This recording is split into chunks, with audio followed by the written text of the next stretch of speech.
মুরব্বী এসে পড়ছে দেবতা খুনি। দাদা আপনার বয়স কত?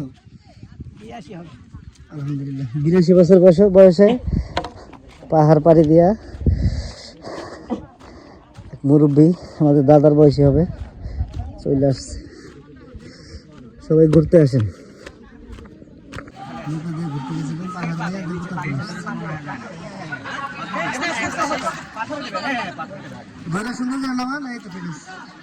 আলহামদুলিল্লাহ ঘুরে আইছেন না?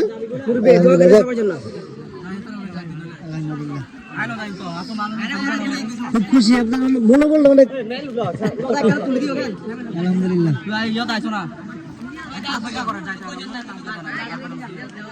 ভালো থাকেন, দোয়া করেন, আমরা দোয়া করি।